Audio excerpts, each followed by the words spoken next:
yo creo que habría que empezar por una pregunta. ¿Por qué? Quizá es la enfermedad, se lo decía Lucía hace un rato, más fascinante que hay. Lamento decirlo como científico, me parece fascinante. Para vosotros que lo sufrís, debe ser algo espeluznante, pero me gustaría, como científico, empezar un poco por un ejercicio, y es, imaginaros que queréis estudiar algo tan complejo, y por eso el nombre, que siempre me cuesta ponerlo en orden la letra, tiene que ser la C al final. Mi traducción la pone síndrome regional complejo doloroso, pero me gusta más que sea la última letra, porque así, de esa forma, realmente da un ejemplo de la complejidad de la condición. Pero imaginaros que de alguna forma queréis aprender de la enfermedad. Yo creo que sin entender algo no podéis tratar o mejorar algo, hay que entenderlo en detalle. E imaginaros que queréis hacer un modelo animal para de esa forma tratar de entender qué es lo que está pasando con estos pacientes. Una forma que hacemos en el laboratorio es, se hace una laparotomía, se abre el abdomen y luego se cierra. Y para saber si el animal está experimentando no dolor, ponemos un poquito de presión sobre la cola de la rata. Interesantemente, si hacéis eso, la gran mayoría de los animales no desarrollan ningún tipo de hipersensibilidad, no aumenta la sensibilidad como se esperaría en muchos otros modelos. Otra forma de hacerlo es tomar una exotoxina, en este caso se llama LPS, la cual se le inyecta al animal y esperarás una vez más que gracias a ella el animal desarrolle una hipersensibilidad, un aumento de la sensibilidad normal a la presión en la cola. Pero tampoco ocurre. Hay algo muy interesante que se ha descubierto en los últimos años, y es que si haces una cosa primero, es decir, haces la laparotomía primero o inyectas esta exotoxina, y luego, al cabo de un par de días, comienzas a hacer el procedimiento opuesto, entonces sí se desarrolla este tipo de patología. Es bastante interesante si lo consideráis. Es lo que se llama la teoría o la hipótesis de los dos golpes. Es decir, un solo golpe no es lo suficientemente severo para producir la condición, pero si hay una predisposición, entonces sí se produce. Yo, como inmunólogo, estoy fascinado acerca de qué ocurre a nivel molecular. Y Ricard, yo sé que me dio las pautas de no hablar mucho de ciencia, así que voy a tratar de filtrarlo lo más que pueda, pero me gustaría que miréis un poco esto, y estoy feliz con un puntero porque nunca había visto un puntero así. Pero veis aquí cómo a este animal, al mismo animal, se le inyecta suero fisiológico. Y cuando se hace esto, cuando se le inyecta agua, no pasa absolutamente nada en estos cortes de médula espinal en las cuales estamos mirando marcadores de una célula inflamatoria que se llama la microglía.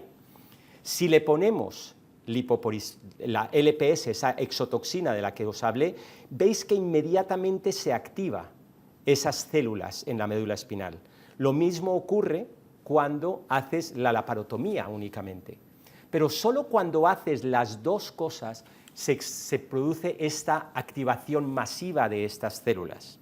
¿Y por qué es importante esto? Porque en este mismo modelo, si tú inyectas minociclina, que es un antibiótico que tiene la particularidad de inhibir estas células inflamatorias, disminuyes el dolor, a pesar de que este mismo antibiótico no tiene ningún efecto antinociceptivo. Entonces es bastante interesante cómo simplemente dirigiéndonos a la activación de estas células podemos evitarlo. Por muchos años intenté hacer estudios en mi laboratorio tratando de replicar un síndrome regional complejo doloroso. Ya lo puse al revés otra vez. Pero cuando intenté hacer esto, simplemente se liga la pata de la rata y se le deja ligada por unas 3-4 horas y luego se abre. El problema que teníamos es que de cada 10 animales, solo 3 desarrollaban una inflamación y un cuadro agudo de proceso inflamatorio y esta hiperalgesia en los animales, lo cual realmente el comité de ética no nos permitió seguir haciendo este tipo de estudio. Pero esto simplemente quiero presentároslo como la complejidad que tiene el síndrome regional doloroso complejo. Otra vez fallé, pero bueno. El proceso inflamatorio, si lo miráis un poco, es obvio. Ya os dije que en estos modelos el inhibir el proceso inflamatorio inhibe este tipo de proceso.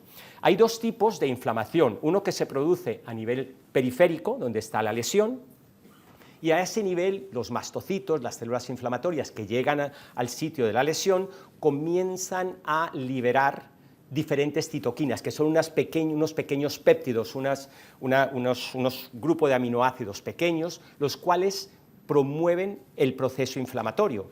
Y al hacerse esto, comienzan a liberar, entre otras moléculas, la interleuquina 1 beta, la 2, la 6 y el factor de necrosis tumoral, el cual se ha visto en modelos incluso humanos que está extremadamente elevado en pacientes que tienen el síndrome doloroso regional complejo. Creo que está ahí. ¿Qué pasa? Que esto produce una vasodilatación a nivel periférico, pero también a nivel central, y se producen una serie de especies oxidativas o moléculas oxidativas como el hidrógeno, por ejemplo, que se libera en estos tejidos y lleva a la amplificación de esto. Esto es lo que está ocurriendo a nivel periférico, pero también a nivel central, el que haya una continua activación de estos procesos llega a sensibilizar los receptores de forma tal que comienzan a amplificar ellos mismos la respuesta a través principalmente de cascadas de calcio. Y os menciono el calcio porque tiene una importancia a medida que vayamos más adelante. Os hablaba de que este proceso, cuando está a nivel de la sinapsis, no solo hay liberación de moléculas oxidativas a nivel periférico, pero también a nivel central. Y esto es uno de los mecanismos que se ha visto alterado en pacientes que tienen este síndrome. Esto lleva a una alteración en la producción de ATP y la activación de factores intracelulares que a su vez van a llevar a mayor generación de calcio, mayor activación y producción de estas citoquinas inflamatorias. Es decir, tenemos el proceso neuroinflamatorio que a su vez genera estos radicales libres de oxígeno, de hidrógeno, que llevan todavía a amplificar mucho más esta respuesta. Y esto se ha visto que por alguna razón está amplificado en pacientes que desarrollan este sistema. Os había dicho que hay un proceso periférico, hay un proceso central, pero algo que es extremadamente interesante, Clifford Wolf en el año 2000 publicó por primera vez el acoplamiento que había entre este sistema nervioso que normalmente transmite las señales nociceptivas y el sistema simpático, que normalmente es este sistema de escape, el que nos permite que si ahora mismo viene algo que me asusta, voy por ejemplo, a salir corriendo de aquí a una velocidad que normalmente jamás haría. Esta activación del sistema simpático, que normalmente no tiene ningún tipo de relación con el dolor en condiciones normales, en este caso se activa. Y esto tiene, todos estos factores que os he mencionado tienen implicaciones a nivel terapéutico, de lo cual no voy a hablar, pero tienen implicaciones porque en determinados momentos de la enfermedad se van a producir activación de determinados procesos. Tenemos una vez más estas señales nociceptivas, especialmente glutamato y diferentes moléculas, se están liberando a nivel de la sinapsis en la médula espinal, y esto hace que haya una liberación masiva de las células que reciben estas señales en la médula espinal desde la periferia, que a su vez generan la activación de las microglías que están allí mismos, las mismas que tenían este color grisoso oscuro, digamos. Estas se activan y generan la activación de células aledañas que a su vez también van a producir más y más inflamación. Existe el proceso periférico de sensibilización, lo cual nos lleva a lo mismo. Hay toda esta cascada inflamatoria que ocurre a este nivel y, como os decía, este acoplamiento que solo se descubrió a nivel de los años, de comienzos de los años 2000. ¿Por qué es importante? Porque hablábamos antes de que se le conoce, Ricard le conoce a esta patología como el síndrome de Sudeck. Yo le conocí como reflex sympathetic dystrophy, distrofia simpatética refleja, porque para mí era muy importante la activación del sistema simpático y de ello venía el que utilizáramos diferentes técnicas para tratar de bloquear el sistema simpático, algo que en ninguna otra patología dolorosa se utiliza. Y tenemos otro aspecto que es muy importante. No voy a hablar de ningún aspecto psicológico, puesto que primero hay muchísima controversia con respecto a esto, y por otro lado no es un mecanismo molecular, que es lo que trato de explicaros. Si tienes una serie de nucleótidos, tú vas a generar un aminoácido o una proteína en particular. En ocasiones, ciertas personas tienen un cambio de estos nucleótidos. O sea, estos nucleótidos que son, Francis Copman le llama el abecedario de Dios, estas letras que se unen unas a otras para generar proteínas, en ocasiones fallan en uno o dos de las letras. Esto se llama SNP, y estas variaciones se ha demostrado que hay 4 variaciones por lo menos, las cuales generan la predisposición en varones principalmente para desarrollar este tipo de patología. Eso es importante porque ya podemos, al menos en ciertos grupos, podemos tratar de determinar si tienen mayor o menor predisposición a tener este tipo de patología.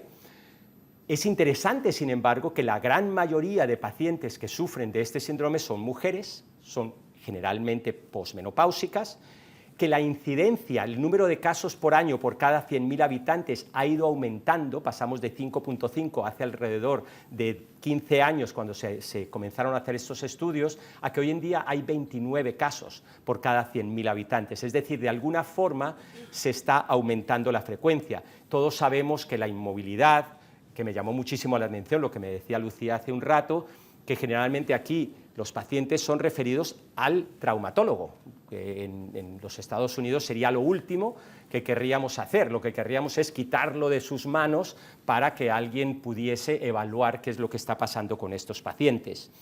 También hay unos alelos, estos genes, que en algún momento pueden predisponer a esto. Y este es muy importante, se llama HLA, no voy a ir en detalle, pero lo que es interesante es que estos genes codifican las proteínas que marcan a las células y las marcan como propias, es decir, hay unos marcadores que hacen que tu propio sistema inmune se dé cuenta que estas células son propias y no las ataque.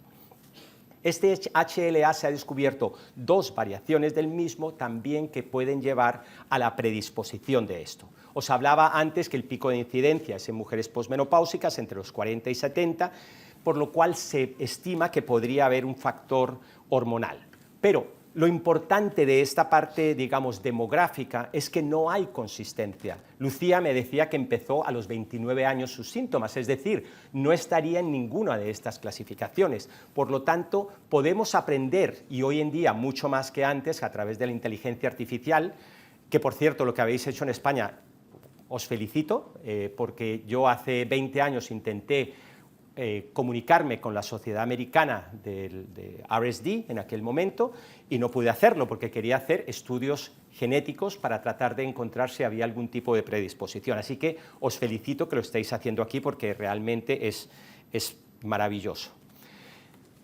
Quisiera poner ahora en conjunto lo que os he hablado. Hay un proceso de autoinmunidad del HLA del que os hablaba, que de alguna forma predispone a que se puedan crear anticuerpos a nivel sistémico en estos pacientes para que desarrollen el síndrome. Esto es importante, ¿por qué?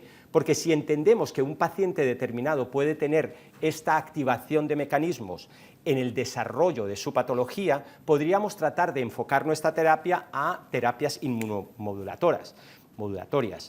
La activación del complemento no es otra cosa que la activación de la respuesta inmune, una vez más, y lo que os hablaba de cómo estas neuronas que normalmente se van activando y van amplificando su respuesta a medida que el proceso neuroinflamatorio crece en ellas.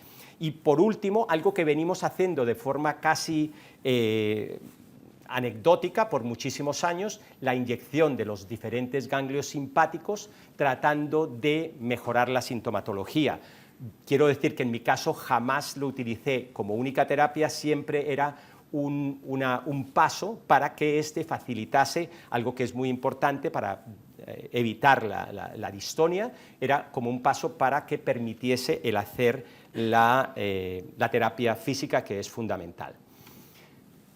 Antiguamente se hablaba de fase aguda, de la fase caliente, la fase fría de la enfermedad. Desde el punto de vista mecanístico, me gustaría hablar de tres fases. Una en la que hay un predominio de la inflamación, es esta inflamación masiva que vemos de la extremidad, cambios vasculares importantes llevados por los radicales libres a nivel periférico, pero también por citoquinas, el factor de necrosis tumoral, la sustancia P, el calcitonin gene-related peptide. Todo esto produce en esa fase inicial cambios vasomotores que están llevados o liderados por los procesos proinflamatorios. En la siguiente fase es un proceso más de estrés oxidativo. Los radicales libres comienzan cada vez más a producir su daño, a producir más activación del proceso y por lo tanto hay una disfunción en la generación de ATP, la moneda de cambio a nivel sistémico para producir energía, y luego vienen ya los cambios neuroplásticos en los cuales ya hay una atrofia, hay contracturas y los mecanismos autoinmunes se hacen los más predominantes. Tenemos, por tanto, tres fases, las que os acabo de mencionar, cada una con un mecanismo subyacente predominante diferente, y de esto nos da que hay cuatro sistemas, el que ya os mencioné, los neuroinflamatorios, los del sistema simpático, los de la sensitización neuronal y los procesos oxidativos. Todos ellos están interconectados en un ser humano, y ese ser humano tiene unas características diferentes de unos a otros. Es decir, hay una gran variabilidad en las personas que sufren esta condición, lo cual hoy en día nos abre la puerta de que podamos hacer terapias que no sean solamente para la enfermedad, pero que sean personalizadas, y estoy seguro que en los próximos años veremos unos avances enormes, porque vosotros nos estaréis enseñando qué pacientes en qué momento de la patología pueden o no responder a un tipo u otro de terapia. El diagnóstico es fundamental si se hace temprano. Quiero una anécdota que, como tal, nunca escribí el reporte de caso, porque claro, como hay tanta variedad entre un paciente y otro, no me pareció que era justo, pero me acuerdo muchísimo, una mujer que estaba cerca a los 70 años, paciente mía por muchísimo tiempo, tuvo una fractura en miembros inferiores, se le puso una escayola y al quitarlo se observó estos cambios.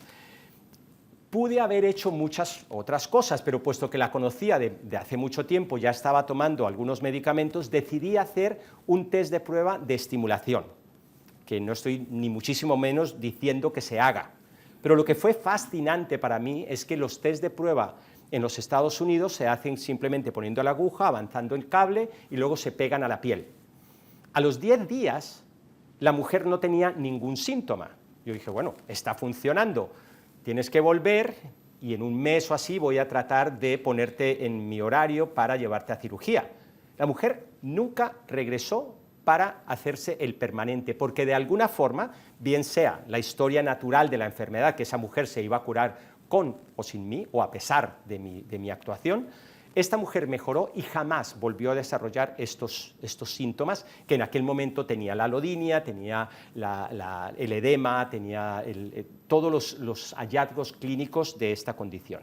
Es decir, si podemos hacer el diagnóstico, en este caso fue a los 15 días después de que le quitasen la inmovilización, la respuesta de estos pacientes puede ser totalmente diferente. En conclusión, y vuelvo a pedir disculpas, pero como científico me parece algo fascinante lo que está ocurriendo, me parece fascinante el que hoy en día podamos comenzar a unir a nuestras terapias el uso de inteligencia artificial, de machine learning, máquinas que aprenden, no sé cómo se llamará esto, pero esto nos va a permitir que vosotras, vuestras respuestas a lo largo de los años, nos den un tratamiento más personalizado. Tenemos, puesto que es tan compleja la condición, tenemos que no solamente considerar la parte nerviosa, la parte del dolor, pero también los mecanismos subyacentes, como el sistema inmune y los sistemas de curación que el cuerpo ha descontrolado, se ha desbalanceado en los pacientes. Insisto, creo que hay un futuro enorme en cuanto a la inteligencia artificial y lo que vamos a poder aprender. Un ejemplo es que, a pesar de que mi querido amigo me cambió todas las diapositivas ayer a las 2 de la mañana, la versión original fue hecha por inteligencia artificial. Así que muchísimas gracias y es un placer el estar con vosotros.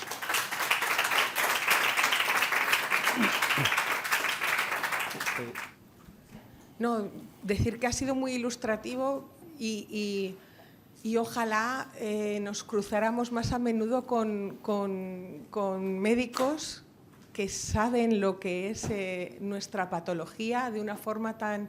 Para mí ha sido muy sencillo y muy ilustrativo, la verdad. Qué bueno. O sea, muchas gracias. Que has entendido. Mucho. Bueno, sí, pues sí, luego sí, se los explicas y me lo explicas a mí, que yo todavía no sé lo que dije, pero vale. A mí me ha gustado mucho. Cuando necesites humanos en vez de ratas, mi cuerpo para la ciencia, ahí lo tienes. Estuve haciendo por muchísimo tiempo con Ana Louise Oclander en Mass General, estuvimos haciendo una de las cosas que recuerdo con más tristeza, que era biopsias cutáneas para pacientes con CRPS y bueno, te imaginas el dolor para hacer la biopsia para estos pacientes, o sea, lo que ningún fellow quería hacer era Yo he esto. llegado al hospital y decir, cortármela sin anestesia, ponerme una pierna de Lego y que os entretenga. Sí, pero no funciona. Ya lo intentaron, lo intentaron mucho, lo sé. no Me funciona. dijeron que igual tendría el dolor, así que me quedé con el Quizá por pie. eso os mandan a los traumatólogos, a ver si quieren cortar algo. No. Nos mandan luego al psiquiatra. O sea que del traumatólogo pasamos al psiquiatra. Ya. O sea, eso 24 me meses parece después nos interesante. atienden. Ya, pero eso me parece muy interesante porque a nivel molecular hay una explicación. O sea, y esto es solamente una revisión muy superficial de lo que hay, pero hay una cantidad de literatura hoy en día sí, que demuestra... tal cual. De todas formas, ojalá algún día lo que has dicho de que nos atiendan personalmente sería fantástico, porque eso no ocurre. Nos sueltan la misma medicación a todos como caramelos y ya está. Así que gracias y ojalá. Te podrías venir de tour. Yo con venir a Barcelona y si puedo ir a ver al Barça cuando quieras.